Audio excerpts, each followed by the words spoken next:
Team TFA.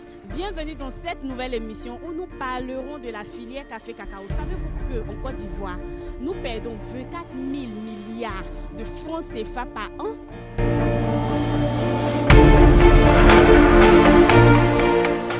Bonsoir ma chérie. Bonsoir. Ok ma chérie, sais-tu qu'en Côte d'Ivoire ici, la Côte d'Ivoire perd 24 000 milliards de francs CFA dans la filière café cacao? Oui, oui. Tu peux m'expliquer un peu? D'abord, le prix de café cacao est mal acheté sur le territoire. Nous avons constaté que le prix dont les gens fixent, ce n'est pas ce que les gens font sur les payes. Souvent on dit c'est 1000 francs, mais quand tu vas, on peut payer peut-être à 500, à 600, à 700. Et l'État ivoirien voit ça, entend, voit les planteurs qui se plaignent, mais qui ne réagissent pas. Donc c'est normal que cela soit un truc ainsi. Notre soeur a donné son explication, on attend la vôtre. Merci de partager la vidéo, de liker et de commenter surtout. Bonsoir mon frère. Bonsoir. Mon frère, tu sais qu'en Côte d'Ivoire ici, la Côte d'Ivoire perd 24 000 milliards de francs CFA dans la filière café cacao. Non, je ne suis pas au courant. Bonsoir chérie. Oui, bonsoir mademoiselle. Ok, mamie, en Côte d'Ivoire ici, là, tu sais que la Côte d'Ivoire perd 24 000 milliards de francs CFA dans la filière café cacao. Oui, oui. Tu peux nous expliquer un peu? Bon, il y a des années, le prix du café cacao baisse et les parents n'arrivent pas à subvenir aux besoins. Bonsoir monsieur. Bonsoir madame. Monsieur, savez-vous qu'ici en Côte d'Ivoire, la Côte d'Ivoire perd 24 000 milliards de francs CFA dans la filière café cacao? Moi je ne sais pas. Bonsoir madame. Bonsoir. Madame, est-ce que vous savez qu'en Côte d'Ivoire ici, la Côte d'Ivoire perd 24 000 milliards de francs CFA dans la filière café cacao? Non, je ne sais pas.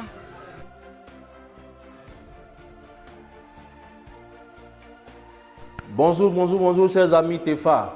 Bonjour à vous. Très heureux de vous retrouver dans notre rubrique Devoir de vérité. Alors, aujourd'hui, la Côte d'Ivoire perd 24 000 milliards de francs CFA. Vrai ou faux? Alors, laissez-moi vous dire que votre pays, la Côte d'Ivoire, représente à peu près 40% de la production mondiale du cacao. 40%. C'est-à-dire tout le cacao du monde entier. La quote-part de la Côte d'Ivoire représente 40%. Or, tous nos experts financiers en matière de cacao s'accordent à dire que la filière cacao représente 100 milliards de dollars. 100 milliards de dollars, c'est 60 000 milliards de francs CFA. Alors, tout naturellement, si la Côte d'Ivoire transformait son cacao sur place, si nous transformons le cacao en chocolat sur place et qu'on le vend, tout naturellement, nous allons engranger 40% de 60 000 milliards de francs CFA. Alors, faites votre calcul. Vous verrez que cela donne 24 000 milliards de francs CFA que la Côte d'Ivoire perd. Alors, chers Ivoiriens, la Côte d'Ivoire perd 24 000 milliards chaque année. C'est une vérité. Voilà, c'est une vérité. Ne doutez pas, nous perdons 24 000 milliards de francs CFA. Alors, nous devons faire ce qu'il faut pour pouvoir retenir cet argent chez nous. Alors, quand on parle aussi de la NACAD, oui, la NACAD également, nous perdons près de 2400 milliards de francs CFA par an. Chers Ivoiriens, votre pays est très riche. Votre pays est très riche. Et cette richesse peut bénéficier à tous les Ivoiriens si et seulement si nous décidons maintenant de passer à la transformation locale de toutes nos matières premières et garder toutes les valeurs ajoutées chez nous. L'autre a dit, nous avons dit également que l'Atiéké pouvait rapporter 2100 milliards de francs CFA. Il y en a qui ont ri, il y en a qui continuent de rire, mais chers frères ivoiriens, c'est la vérité. C'est de la pure vérité. Nous perdons 2100 milliards parce que nous refusons de transformer le manioc en Atiéké de façon industrielle et le vendre dans le monde entier. Alors, tout ceci est possible grâce à un concept, grâce à une vision qu'on appelle chez nous la vision nationale commune. Vous le savez déjà au TFA, la VNC, que tout le monde sait. C'est une vision nouvelle, une vision qui prône une nouvelle manière de gérer nos États, une nouvelle manière de gérer la gouvernance économique d'un État. Voyez-vous, un petit État de 26 000 km², tout petit État qui est enclavé, c'est-à-dire qu'il n'y a pas de mer au bord de ce pays-là, et qui est entouré de montagnes, qui est entouré de volcans, qu'on appelle le Rwanda. Ce petit pays-là, avec un chef d'État qui n'est pas un expert en économie, qui n'est pas un expert financier, qui n'est pas ce que vous êtes en train de chercher, c'est-à-dire l'homme extraordinaire. Mais ce petit pays-là, le Rwanda, avait son petit président à un niveau d'études tout petit.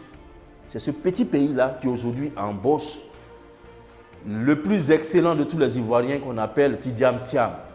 Oui, le PDG de la plus grande assurance au monde. Celui qui a dirigé des centaines de milliers de milliards de chiffres d'affaires dans une entreprise. Ce petit pays-là, le Rwanda, vient de l'embaucher. Alors, pourquoi? Le petit pays l'embauche pour leur vision au niveau financier. C'est ça, un État moderne. Et c'est ce que nous appelons sur la Côte d'Ivoire. Nous ne prenons pas de l'utopie, parce que les exemples sont là en abondance. Nous ne prenons pas un rêve irréalisable, parce que les exemples sont là devant nos yeux. Vous avez Singapour, un petit État de 700 km², mais regardez tout ce que Singapour permet de faire. Regardez, même la multinationale qu'on appelle Olam appartient à Singapour. Alors tout est possible si on le veut, tout est possible si nous décidons d'appliquer la vision nationale commune que nous prenons. C'est ça que nous prenons. La vision consiste en 1, la transformation locale de toutes nos matières premières, en 2, adopter la défiscalisation, en 3, la déréglementation administrative. Si on fait ça, on a tout gagné et la Côte d'Ivoire peut être un paradis sur terre. Merci.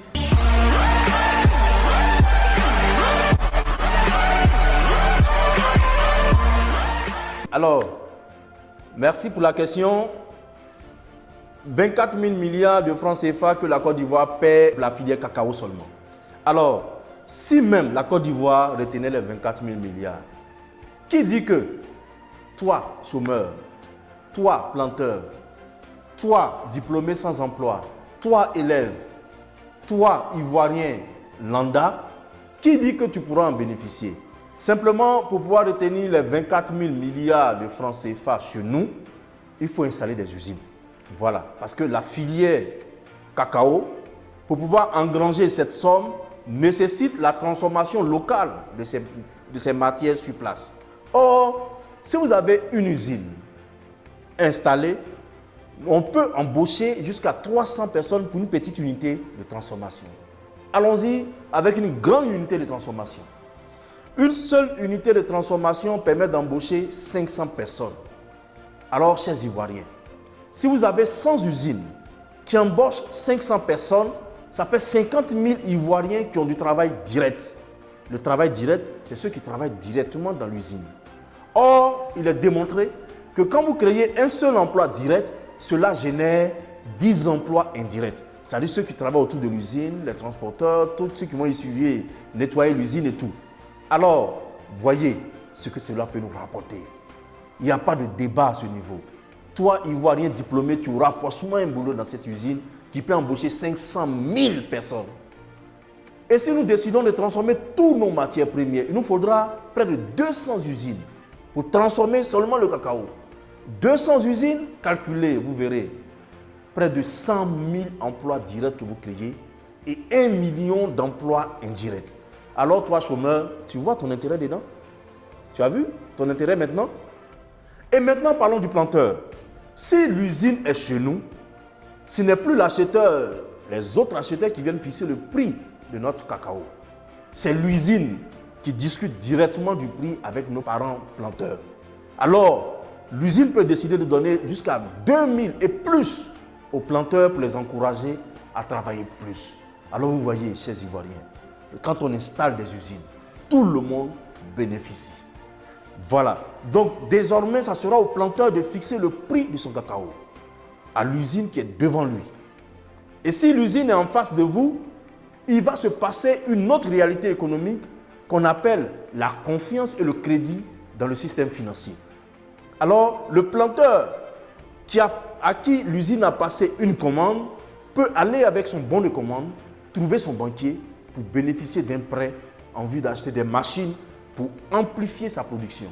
Vous voyez cette boule de neige d'intérêt, cette boule de neige financière, cette boule de neige de prospérité bénéficiera à tous les Ivoiriens.